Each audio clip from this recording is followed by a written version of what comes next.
vamos a conversar sobre el tema Nos toca asumiendo nuestra responsabilidad. Mire, Dios nos dio el don y la responsabilidad y el privilegio de ser padres.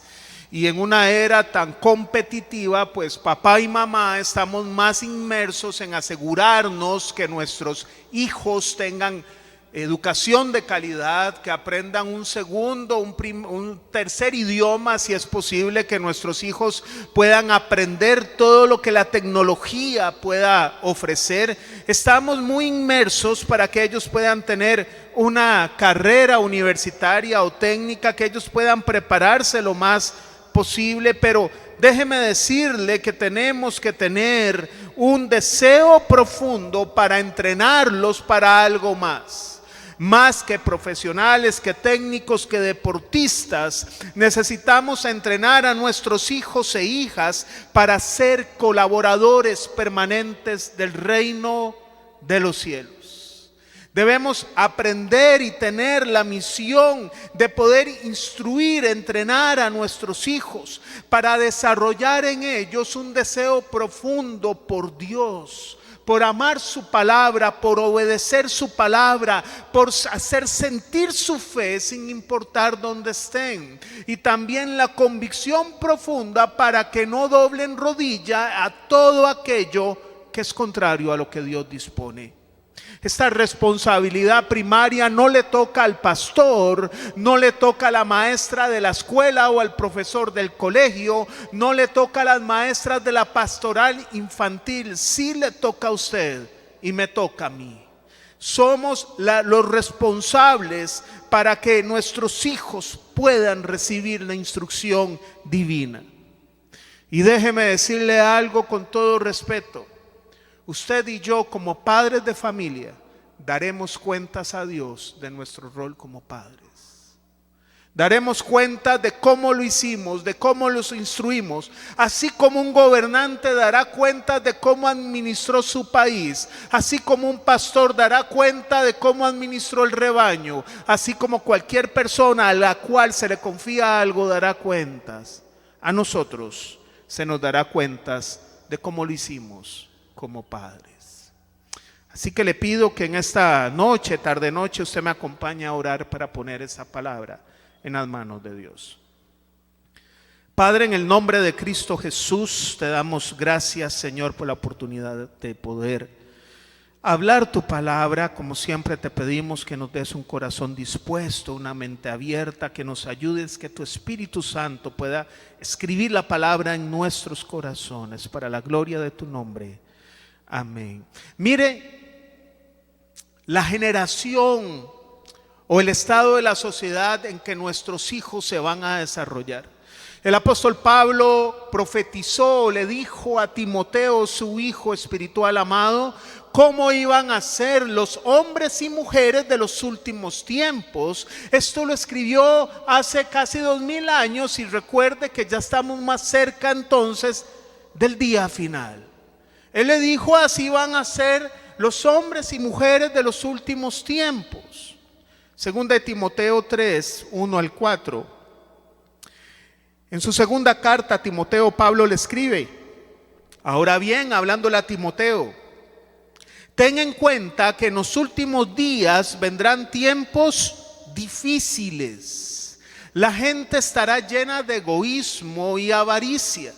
Serán jactanciosos, arrogantes, blasfemos, desobedientes a los padres, ingratos, impíos, insensibles, implacables, calumniadores, libertinos, despiadados, enemigos de todo lo bueno, traicioneros, impetuosos, vanidosos y más amigos del placer que de Dios.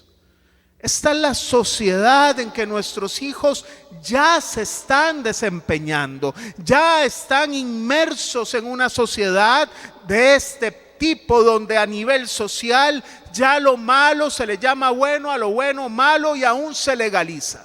Porque hay muchos pecados que la Biblia tipifica como pecado y ya son ley de la República en muchos países, igual Costa Rica. ¿Por qué? Porque ya esta generación ha entrado en vigor. Estamos en los últimos tiempos y la sociedad está siendo descrita tal como Pablo se la describió a Timoteo. Entonces nosotros somos responsables de entrenar una nueva generación de creyentes capaz de ir a una sociedad de este tipo y predicar el evangelio. Increíble desafío. Entonces, yo viendo con todo respeto lo que Pablo le escribe a segunda de Timoteo, nuestra generación debería ser todo lo contrario a lo que propone Pablo sobre la naturaleza de los hombres y mujeres de los últimos tiempos. Entonces, si yo veo lo contrario, podría describir entonces que tenemos el desafío de hacer una generación de este tipo: altruista y desprendida, humilde, sencilla, seguidora de Cristo, obediente a los padres, agradecida, creyente de Dios, sensible, mansa, que hable verdad, santa, piadosa, amiga de lo bueno, fiel, pacificadora, sobria y que ame a Dios sobre todas las cosas. Porque solo una generación de esta envergadura podrá mantener viva la llama de Jesús en medio de un mundo que cada vez está más inmerso en la oscuridad. Entonces, si usted me lo permite, yo quiero proponerle 4 responsabilidades que me parece tenemos que desarrollar como padres de familia para lograr impactar en nuestros hijos de manera tal que podamos producir una generación de tal envergadura. La primera responsabilidad que le propongo es asumir la responsabilidad de reaprender. Alguna vez le escuché a Rudy Corea, pastor de Vida Abundante Heredia, un ejemplo acerca del botón de reseteo. Los que son de mi edad más o menos recuerdan que cuando estábamos chiquitillos existía la primera consola de videojuegos que se llamaba Atari, ¿se acuerdan? Imágenes súper pixeleadas, es una bola que iba a otro lado y uno como loco, ¿verdad? Ahora un chamaco ve algo así y dice que papi, más ridículo lo que jugaba. Bueno, nosotros día y noche estábamos con la bendita bolita que pegaba de una pared a otra. Y tenía un botón en el cual cuando usted quería borrar todo el juego, apretaba el botón de reseteo y se borraba toda la información. Y creo que este botón, con que contaban muchos aparatos electrónicos, es necesario borrarlos en algún conocimiento que tenemos para poder recibir una verdad. Porque me parece que hemos tenido o hemos creado hijos con algunas verdades que no son tan verdades y que es necesario resetearnos para recibir el conocimiento de Dios. Podríamos ser que no estemos transmitiendo a nuestros hijos el conocimiento ni estamos inspirando a que desarrollen las convicciones que Dios desea establecer en sus corazones. Sencillamente porque nuestra percepción de lo correcto o incorrecto no está en sintonía con lo que Dios ha dicho que es correcto o incorrecto. Y es allí donde descubrimos la necesidad de reaprender. Hagamos un viaje a Génesis capítulo 3, versos 6 al 7. Génesis capítulo 3, versos 6 al 7. Hagamos un viaje desde el principio. Recuerda, el Señor le dijo a Adán y a Eva y a Adán, a los dos: no coman de ese árbol, de todos pueden comer, de ese no, porque el día que coman ciertamente morirán. Sin embargo, Satanás, la serpiente, llega y le dice a la mujer: no, lo que Dios dijo no es verdad, coman. Y la mujer escucha, y evidentemente el hombre. Y cita Génesis: la mujer vio que el fruto del árbol era bueno para comer y que tenía buen aspecto y era deseable para adquirir sabiduría. Así que tomó de su fruto y comió. Luego le dio a su esposo y también él comió.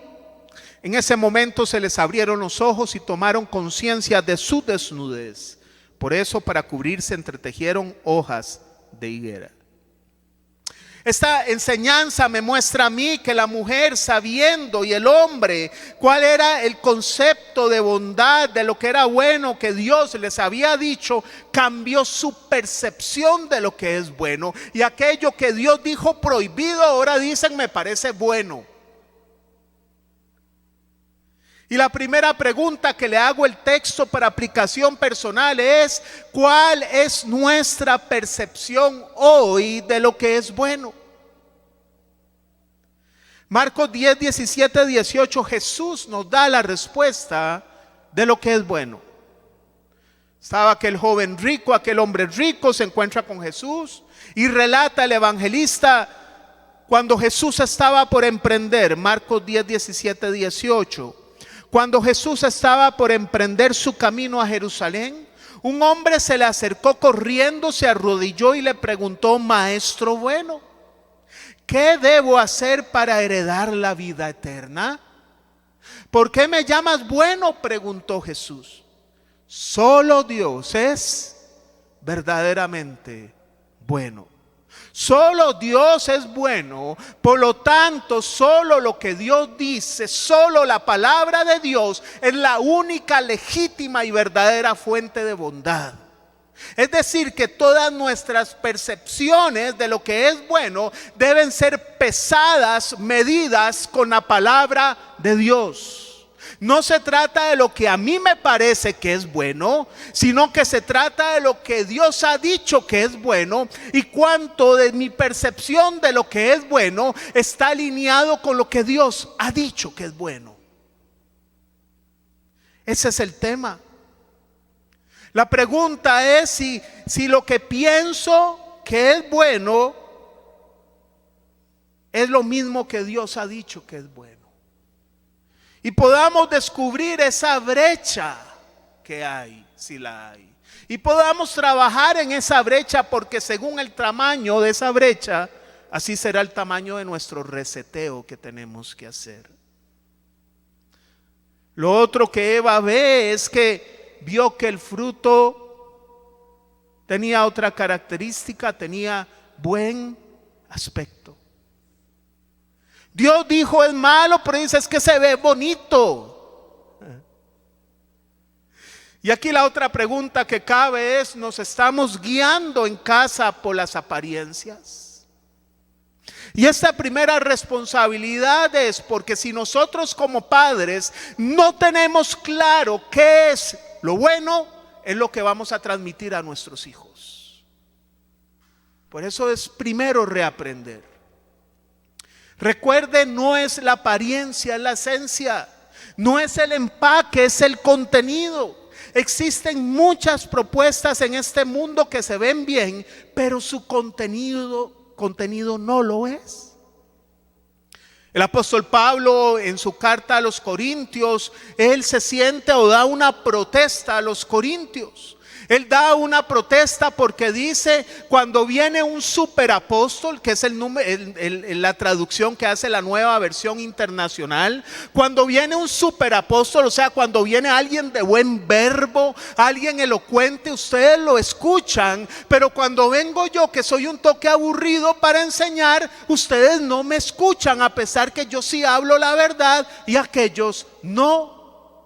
Resulta que Pablo, además que cuenta la Biblia que uno se le durmió y hasta se murió cuando se cayó, y Dios lo usa para resucitarlo, posiblemente él no era un orador de mantener a la gente despierta.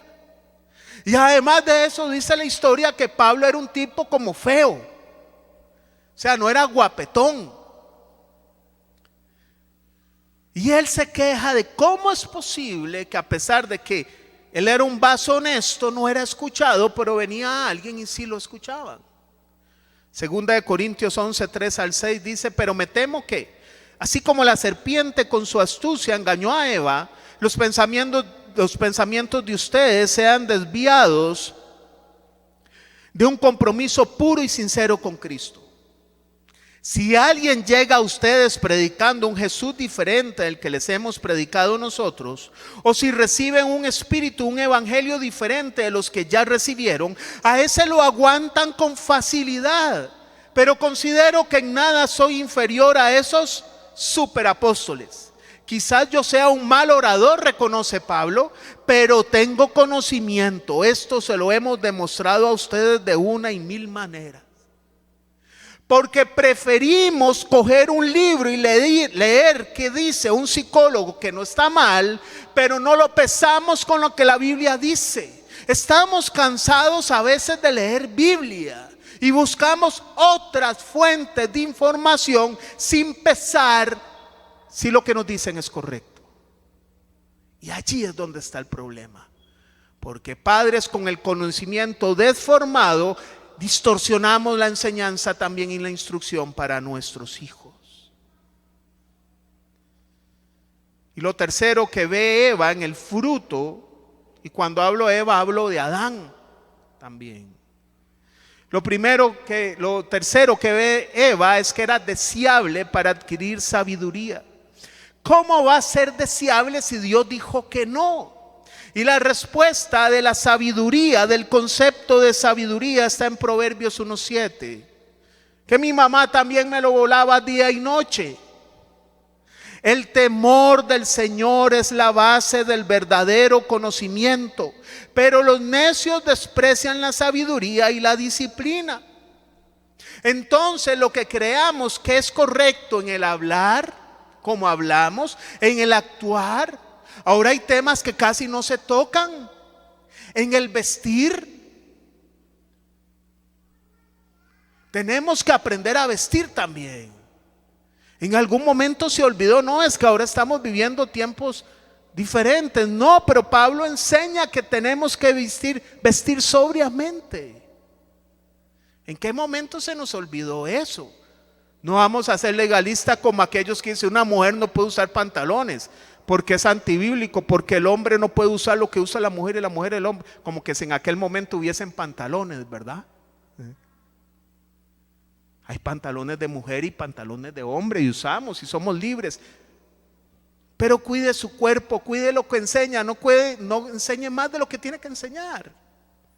Parece mentira, pero tenemos que empezar desde primer grado a volver a los rudimentos de la Biblia, a los fundamentos de la Biblia.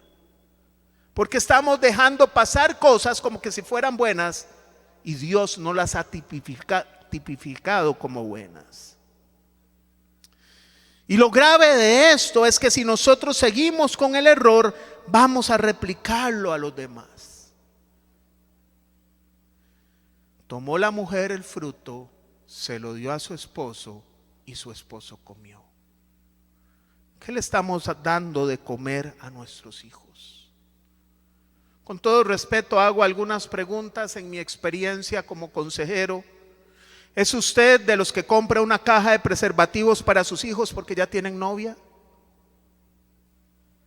¿O les enseñan que el novio y la novia hay que respetarlo como un hermano de la iglesia y que los cuerpos no se tocan hasta que se casen?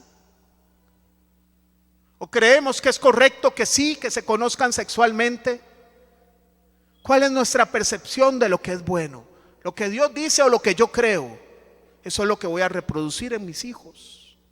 ¿Es usted o yo los que permitimos que una pareja de novios se quede en casa solos o se encierren en un cuarto y nada pasa? Déjelos ahí. ¿O somos responsables de cuidarlos? Si nosotros hacemos un inventario, podemos ver que hay muchas prácticas en casa que las hemos hecho durante tantos años que se ven normal, pero ante la palabra de Dios no son normales. Por eso el primer punto tenemos que asumir como padres la responsabilidad de reaprender lo que es bueno para poder transmitirlo a los hijos. Dios dijo no comas, pero la decisión de Adán y Eva fue comer. Excluyeron a Dios en la decisión y decidieron por ellos mismos redefinir el concepto de lo que es bueno. Lo que para nosotros es bueno será bueno para nuestros hijos.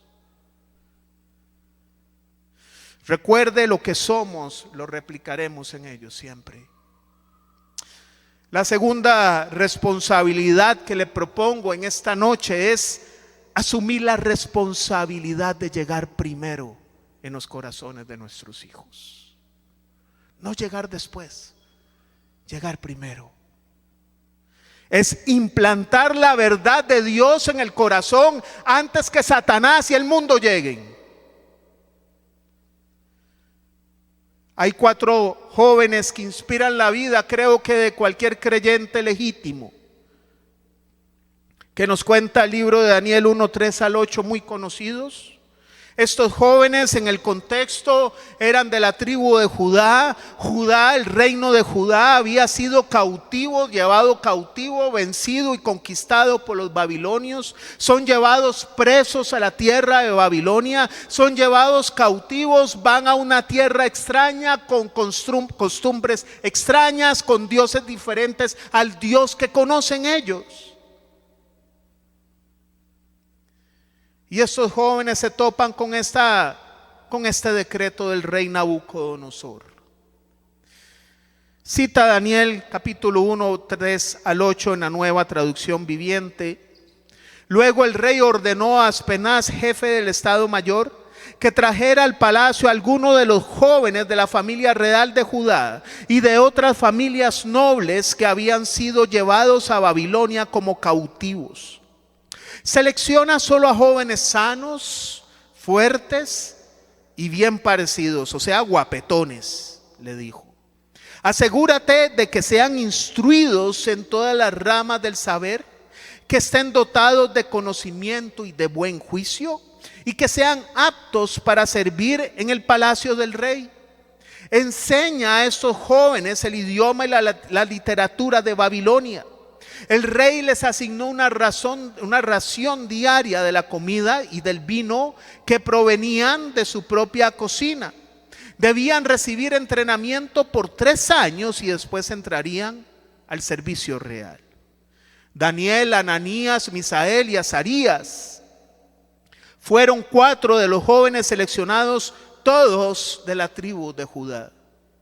El jefe del Estado Mayor les dio nuevos nombres babilónicos, les cambiaron el nombre. A Daniel lo llamaron Belsasar, a Ananías lo llamaron Sadrag, a Misael Mesac y a Azarías lo llamó Abed-nego. Sin embargo, Daniel estaba decidido a no contaminarse con la comida y el vino dados por el rey. Le pidió permiso al rey del Estado Mayor para no comer esos alimentos inaceptables. Nos encontramos en una escena donde son cautivos 4 jóvenes y ya no está papá ni mamá, solo los jóvenes. Los llevan cautivos y les quieren borrar absolutamente todo lo bueno del Dios de Israel para insertarles todo lo malo de la cultura babilónica. Les quieren hacer un lavado de cerebro a tal punto que ya no se iban a llamar Ananías, Azarías, Misael ni Daniel, sino que ahora se iban a llamar Belsasar, Abed-nego, Sadrag y Mesac. Les querían borrar hasta el nombre, les borraron, querían borrar su memoria, querían hacerle un reseteo malo a su mente. Pero a estos jóvenes pudieron cambiarles sus nombres, pero nunca el corazón. ¿Sabe por qué? Porque el papá y la mamá de estos jóvenes llegaron primero. Y aunque intente el mundo cambiar su identidad, ya algo ocupa su corazón Dios, porque llegaron primero. Ya Dios ocupaba el lugar. Cuando llegamos primero no estamos tan preocupados en qué lugar están, a qué horas llegan, porque tenemos la convicción de que nadie los va a conmover porque llegamos primero. Porque ustedes saben que están en un lugar compartiendo con amigos en Cristo o del mundo, no importa, pero sus convicciones son firmes, porque llegamos primero. La convicción profunda es el conocimiento que ha tomado vida. Es la fe que tiene obras. Es saber que nuestros jóvenes tendrán una conducta similar dentro de la iglesia y fuera de ella, dentro del hogar y fuera del hogar. ¿Sabe qué me sorprende de estos jóvenes? Además de la historia de Daniel, que tiene capítulos aparte. Que Ananías, Azarías y Misael, me gusta llamarlos por sus nombres originales. De hecho, usted le pregunta a la gente cuáles son los del horno de fuego, Sadrac, Mesach y Abednego, porque en la memoria nos quedaron los nombres paganos. Pero me gusta recuperar su nombre original. ¿Saben? El libro de Mateo, cuando está la bibliografía de Jesús, la biografía de Jesús, el Señor no llama a Betsabé, Betsabé, sino que la llama la mujer de Urías. Porque para Dios seguía siendo la esposa de Urías, no de David. Lo original, el plan original de Dios. En Daniel 3, 16, 18, estos tres jóvenes hacen algo que yo me quito el sombrero. Que digo, yo me pongo a la par de ellos y me desaparezco. Nabucodonosor hace una estatua gigante y ordena que todo el mundo la adore, y el que no la adore va al horno de fuego vivo. Y le llegan las quejas, los zapazos de los babilonios, ¿verdad? Vean, hay tres muchachitos que no quieren. Y entonces Nabucodonosor mismo, el rey, los encara y les dice, bueno, vamos a ver, Huilas, vamos a tocar la trompeta y todos los instrumentos, y si al tocar no se arrodillan, pues el horno de fuego los espera.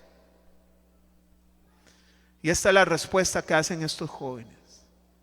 Sadrac, Mesach y Abednego contestaron, oh Nabucodonosor, no necesitamos defendernos delante de usted.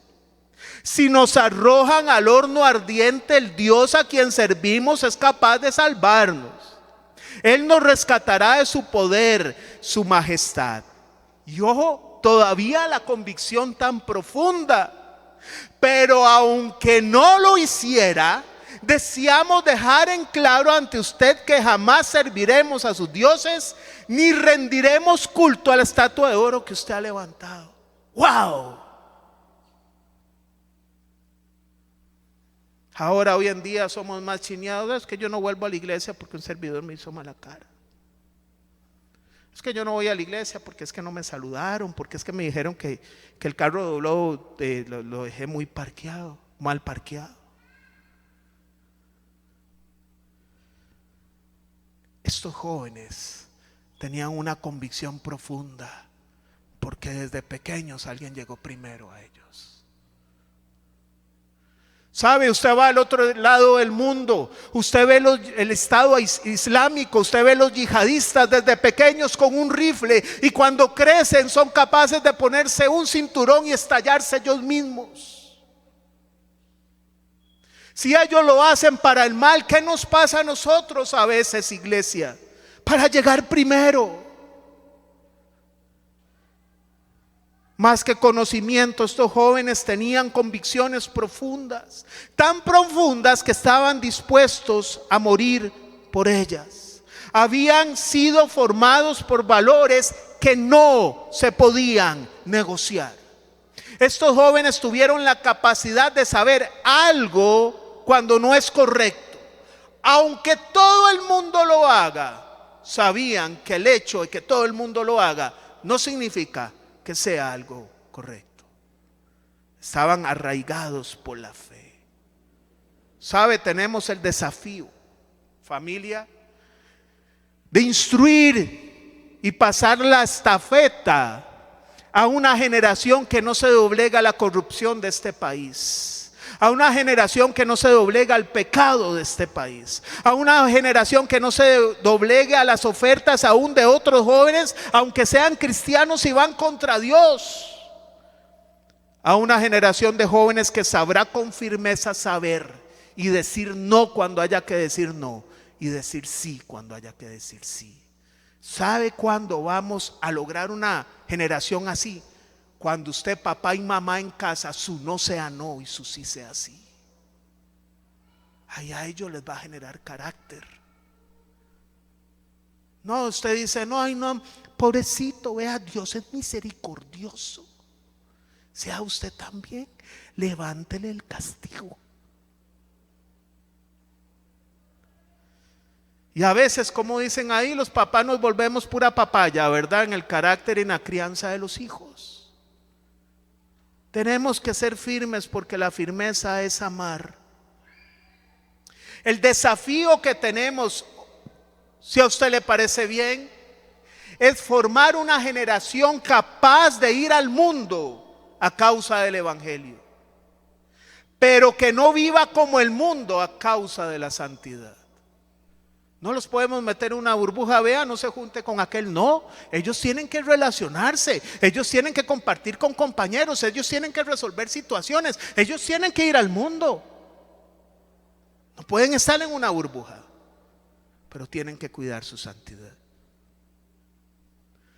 La tercera responsabilidad que le propongo es asumir la responsabilidad de darles visión. ¿Saben sus hijos a dónde van en la vida? ¿Saben sus hijos cuál es su norte, cuál es su propósito, qué metas tienen? ¿Saben su hijo qué carrera va a estudiar? ¿Sabe su hijo qué va a hacer? ¿Sabe su hijo qué visión de vida tiene? Tenemos la responsabilidad de dar visión. Darles visión no solo implica animarlos e inspirarles a lograr proyectos personales, sino que Dios y el servicio a Dios esté incluido en esos proyectos personales. Yo alguna vez dije aquí que probablemente si hiciéramos una encuesta, le preguntaríamos a papá y mamá cuál profesión le gustaría o qué deporte o cuál sería el modo de vida que le gustaría que su hijo ejerciera. Muy posiblemente dirían algunos médico, otro abogado, otro ingeniero, otro futbolista, más si es de Saprissa, otro, no sé, cualquier cosa. Pero ¿cuántos dirían yo quiero que mi hijo sea pastor? ¿Cuántos dirían yo quiero que mi hijo sea misionero? A veces las cosas del reino no están en nuestra paleta de decisiones y de futuro. Pero no importa que sean todas las profesiones, en el tanto entienda que cada cosa que Dios nos da tiene un propósito de reino. Siempre. Lo primero que pienso que debemos dar es una visión material. Tenemos que enseñarlos a darles una visión material, a que aprendan a tener contentamiento, pero a la vez sueñen en grande. Porque el tener contentamiento no significa que nuestros hijos los tenemos que llevar al conformismo, que sueñen en grande.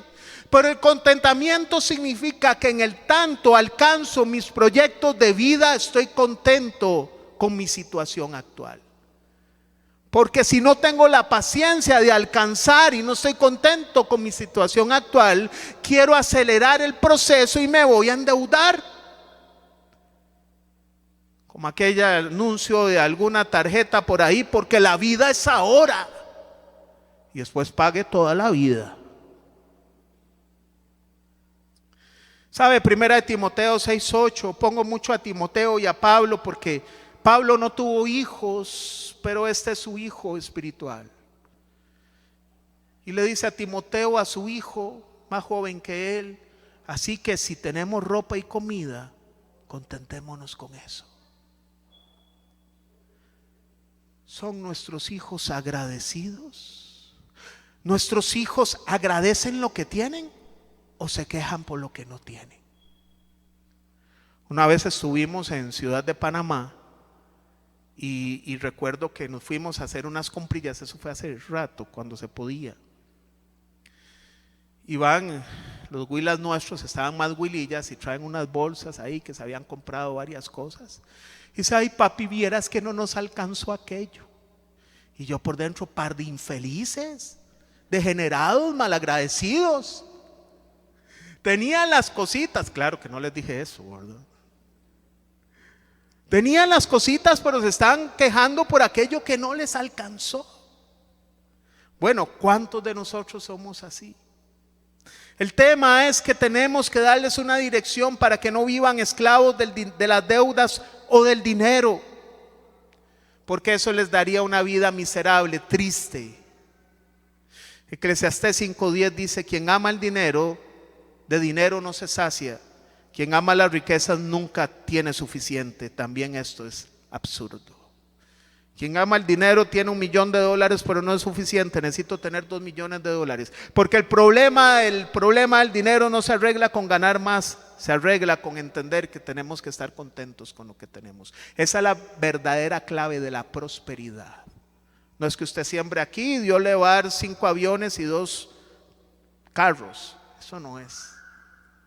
Si usted se pone a analizar, usted comió hoy y tuvo un techo en la mañana cuando estaba lloviendo rico y está acurrucado con su esposa, usted es millonario. Lo demás es que somos tagarotes. Pero póngase a ver.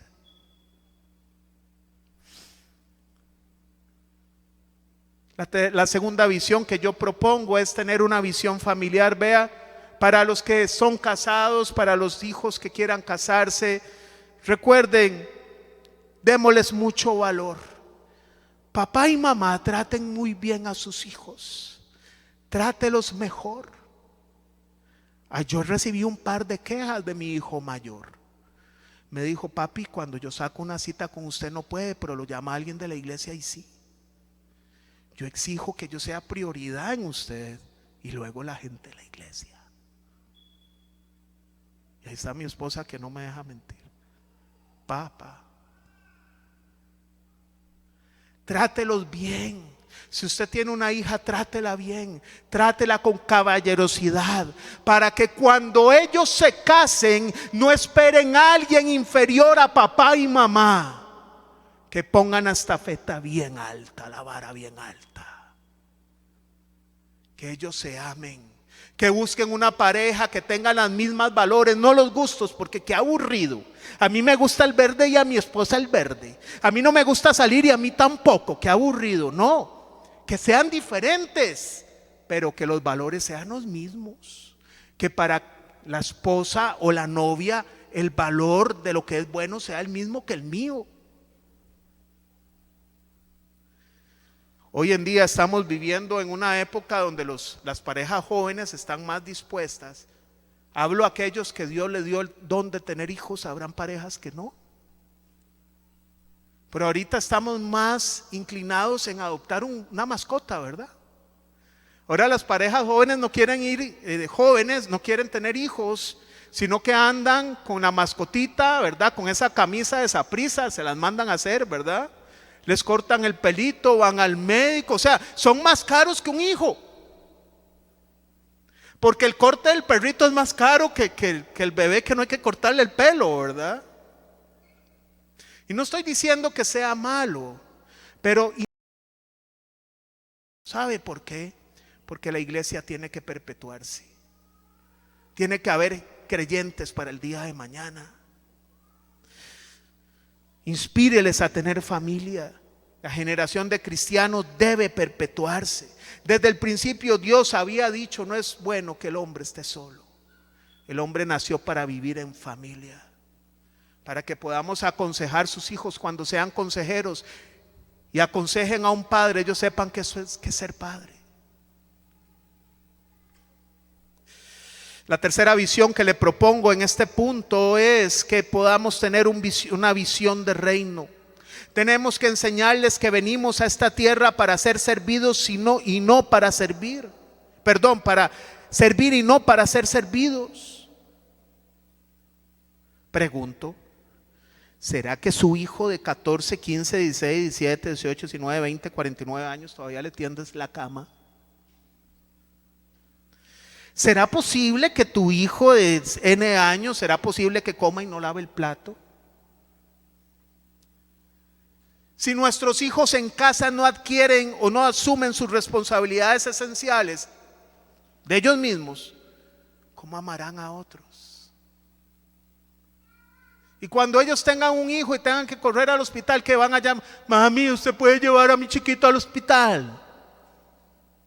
Porque tenemos que llegar ya. No, es que ese cuarto es como un chiquero, entonces yo se lo arreglo. Deje que se engusane.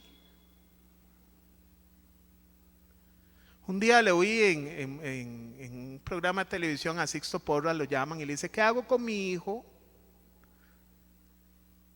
Que yo le pongo la comida y no come y trato de cambiarle la comida a ver qué come y él le digo, no, un toquecito. Deje que se le enfríe y cuando sienta hambre que se la coma.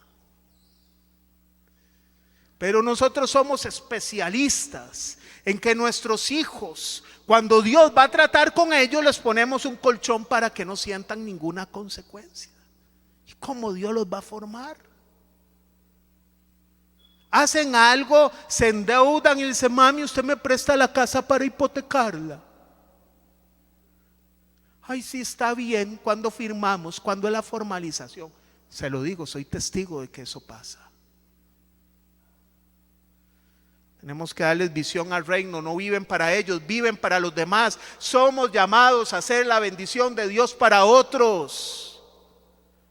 Hechos 20:35 dijo Pablo, con mi ejemplo les he mostrado que es preciso trabajar duro para ayudar a los necesitados, recordando las palabras del Señor Jesús: hay más dicha en dar que en recibir. Ellos lo tienen que tener muy claro. Y la última visión que le propongo en este tema es, en esta tercera responsabilidad, déles visión de eternidad. Que todo lo que logremos aquí se queda aquí, pero todo lo que sembremos en el corazón de otros, cosecharemos coronas en los cielos. Enséñeles que el cielo no es un mito, que va a haber un cielo nuevo y una tierra nueva, que nada de lo que hay aquí merece tener un lugar más protagónico que lo que nos espera en los cielos. Tienes una visión de eternidad. Hijo, vos sos peregrino y extranjero en esta tierra. Hijo, vos vas de paso. Pon la mirada allá. Cuando sientas que no puedes, hay un galardón para vos. Hay una morada celestial que Dios mismo es el perito y arquitecto. Jesús mismo. Vale la pena. Sigue, deles propósito y visión de eternidad. Y la última responsabilidad, y termino con esto que le quiero proponer hoy, quizás es la más importante, es asumir la responsabilidad de amar. Sabe, usted y yo seremos creíbles ante nuestros hijos e hijas cuando amemos genuinamente. Hable bien de sus hijos, bendígalos.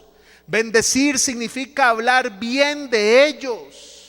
Hablemos bien de ellos. Tal vez usted tenga un hijo que se le ha extraviado. No diga, si le preguntan, ¿y qué pasó con su tanito? Ah, es que como en toda familia hay una oveja negra. No diga eso. No hable mal de sus hijos. Hable bien de sus hijos. Pablo decía en Romanos 12:14, bendigan a quienes los persiguen, bendigan y no maldigan. Si Pablo le dice que aquellos que nos persiguen tenemos que hablar bien, cuánto más de nuestros hijos, por más tremendos, por más el vil pecado que puedan estar viviendo, hable bien. Diga, mi hijo ahora puede ser que está perdido, pero fue hecho para triunfar, fue hecho para volver al redil. Dios va a hacer maravillas con él. Hable bien de sus hijos. Proverbios 18:21 dice, en la lengua hay poder de vida y muerte, quienes la aman comerán de su fruto. Nuestros labios como padres, lo que digamos produce vida o muerte, construyen o destruyen en nuestros hijos. Sabe, termino con esto y le voy a pedir a los servidores que se vayan preparando para repartir la cena del Señor. No voy a hablar de algo tan predicado como el hijo pródigo, pero la escena final creo que merece en esta visión de amar un espacio. Dice Lucas 15:20-24, así que emprendió el viaje el hijo. Cuando pierde, desperdicia todos sus bienes y ve la comida de los cerdos y la desea, y se acuerda que tiene papá y tiene casa, y cae en cuenta de su falta, de su pecado.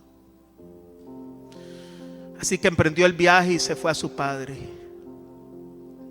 Todavía estaba lejos cuando su padre lo vio y se compadeció de él. Salió corriendo a su encuentro, lo abrazó y lo besó. No le dijo: hijo, infeliz este pecador malagradecido, ¿para qué viene? Ahora sí viene a buscar ayuda. No, no le dijo eso. Solo lo abrazó y lo besó. El joven le dijo: papá, he pecado contra el cielo y contra ti. Puede ponerse de pie, por favor, para servir la cena. Ya no merezco que me llame tu hijo.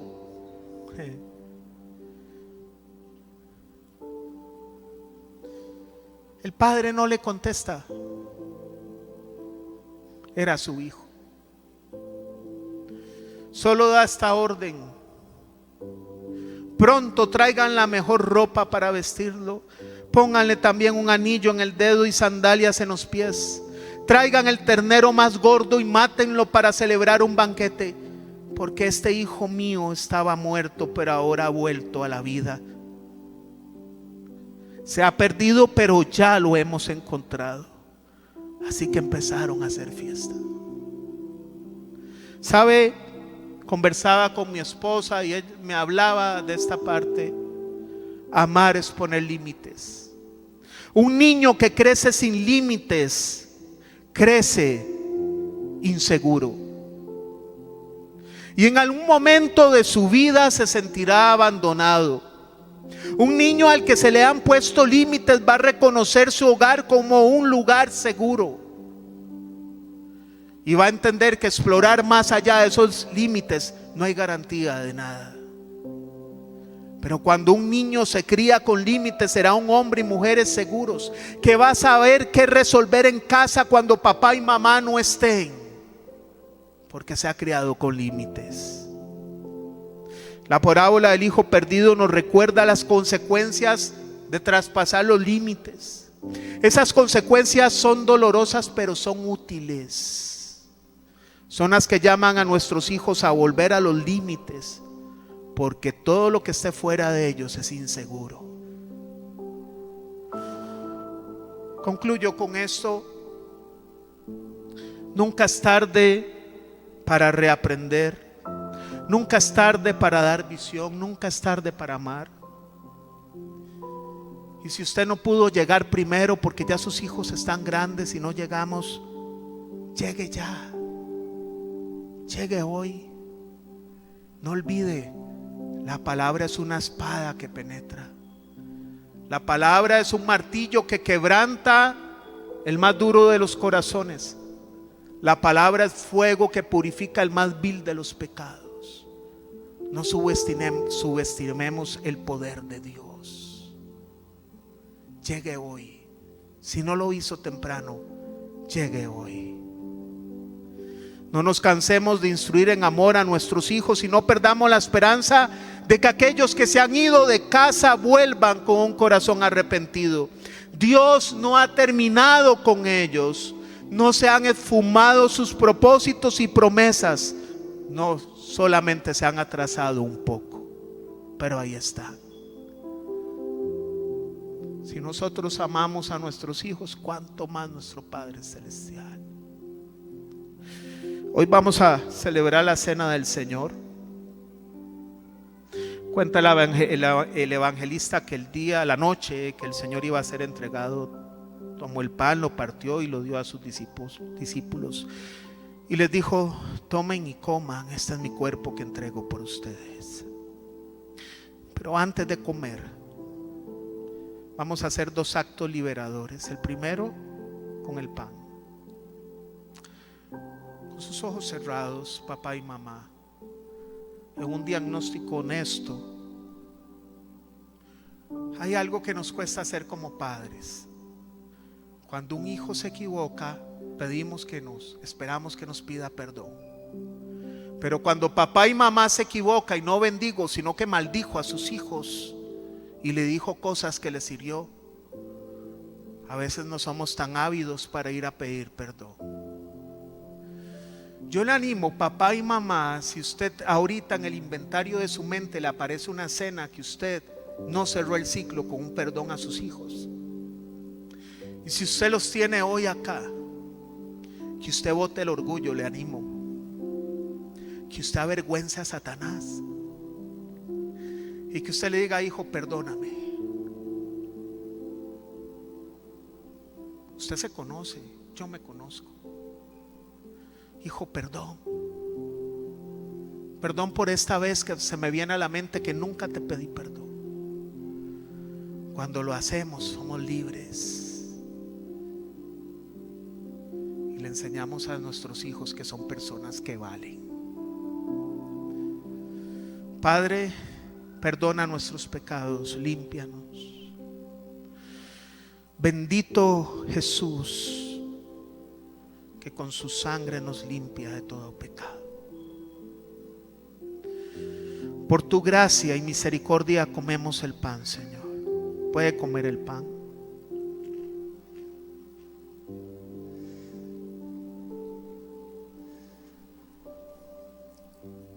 Seguidamente que comieron el pan, tomó el jugo de la vid, del vino,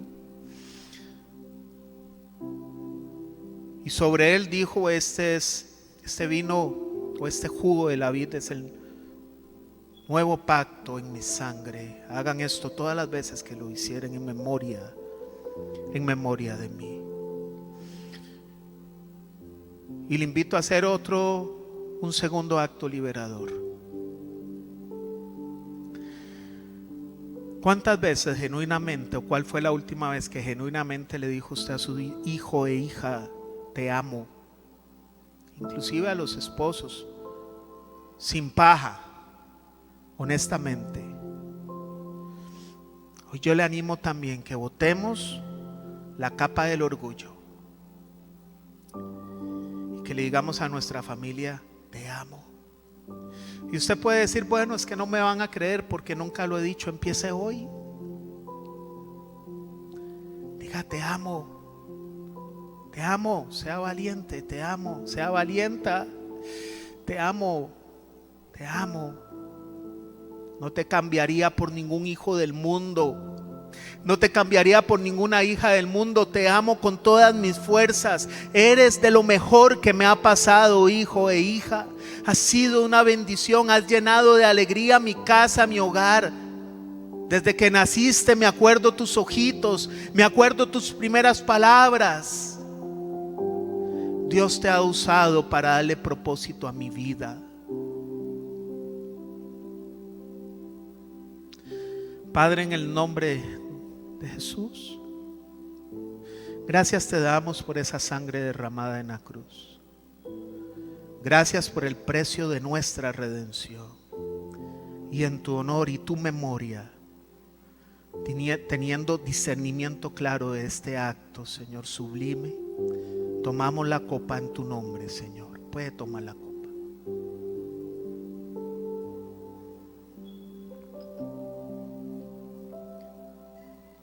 Padre amado, te damos gracias, Señor.